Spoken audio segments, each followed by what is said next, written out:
adventurers, and welcome back to another episode of the Awkward Dungeon Master. This week I want to talk to you guys about things that aren't always quite what they seem. So basically what I mean by this is, as a Dungeon Master, sometimes you want to do something a little bit out of the ordinary. You want to keep your players on their toes, or maybe shake things up that have gotten a little bit too comfortable. I want to give you guys a couple examples of a few times that I've done this in my games at home. And the very first one was built into a module that I updated for 5th edition from way back in the days of AD&D. There were a ton of potions in this alchemist lab, but a bunch of them had cracked seals on them. And my players, it's our first time really playing together with me as the DM, and they haven't gotten really used to my DMing style before, and they've played games before with a different style. I don't know that they really thought about this. I don't know that they thought I had it in me to do something that's kind of devilish. And it really didn't come into play until months later, because I had made sure to keep it at the front of my notes. Several of these potions had spoiled, and there was a check for the players to make if they wanted to check on all the potions and see if they were good to use or if they had gone bad. But no one checked. Their caster just was like, these potions were clearly made here, so do they have this stuff to reseal them? And I said, yes, they do. And she's like, cool, I'm just going to reseal all of them so that they don't leak in the bag. Okay, sure. And they never went back and checked them again. And maybe, I want to say 4 or 5 months later of out-of-game, actual playtime, somebody needed a health potion, and one of the health potions was spoiled.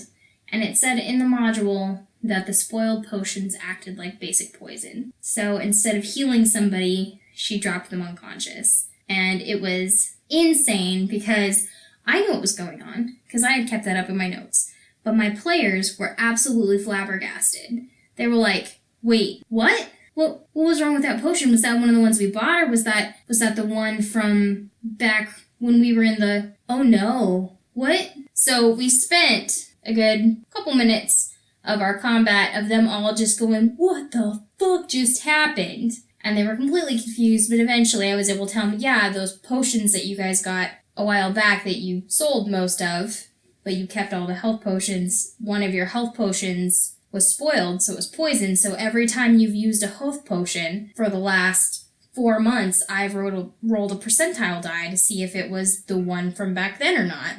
And I just happened to roll that it was that potion tonight. So you got poisoned instead of healed. And they were like, we never checked those, did we? No, guys, you really didn't. Sorry. It can make things more interesting, and sometimes that sort of stuff comes into play when the heat is on and shit is hitting the fan and nobody knows what to do, so it can really challenge your players to act under pressure when that stuff comes up at inconvenient times. Such as, I had them also find something called Dust of Disappearance. I'm going to put that in quotation marks, because it was actually dust of sneezing and choking, which specifically states in its write-up that it is completely undistinguishable from Dust of Disappearance. So, yeah. Again, I think they used that. They were dropping down into a dungeon to surprise some guys, and like, oh, it's cool, we'll drop down and we'll use this Featherfall spell that so-and-so has, and then we'll throw the Dust of Disappearance, and everybody will get hit by it as we're falling, and then we'll be invisible. Let's just say they didn't surprise the bad guys. But, yeah, throw a wrench into plans every now and then, it gets interesting. And I don't mean that in a way that sounds...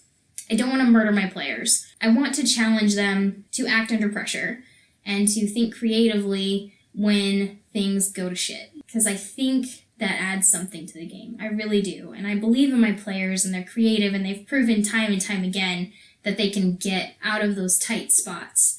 And it's really a pleasure to watch them do so. Do the thing. It's fun. One other thing I did to them, and I don't think they've forgiven me for this to this day, our very first campaign towards the end, they got into contact with, we're just going to call them the Rebels, because I think that's what we called them.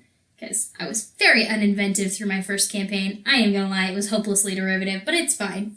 In the Rebel encampment, they had their main kind of espionage guy that was a caster, and he had all these notes, and he kind of just knew all of the information that was going on. I may have made him an Arcanoloth, might have had access to polymorph, might have been a spy, but he also might have been an NPC that I somehow lucked into getting the entire party except for one person who was kind of fussing with everybody at the time to love. So the one person that everyone was kind of irritated with hated this guy. It was like, no, there's something not right.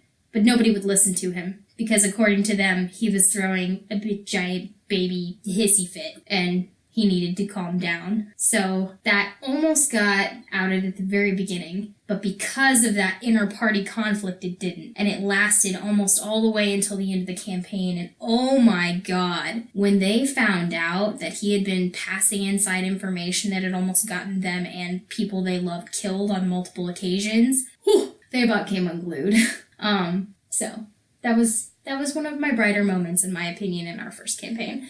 I enjoyed that thoroughly. They did, but also didn't. I feel like if you do it right, that's how it goes. They're like, I fucking hate you, but that was brilliant. So, I'll take it. It's fine. I'll own that one. Yeah. I guess the point I'm trying to make, if there are any non-DMs paying attention right now, is assumptions can get you killed sometimes. Assumptions are not always good. So, yeah. I will say, one bad thing about this tactic to kind of throwing a wrench into plans and mixing things up and keeping your players on their toes is it tends to create a slight paranoia, so you have to be careful to not overdo it. Because I will say after the first few magic item mess-ups my players had, oh my god, they were obsessed with checking out every last goddamn thing before they used it. They're still like that to this day. What have I done? It's fine.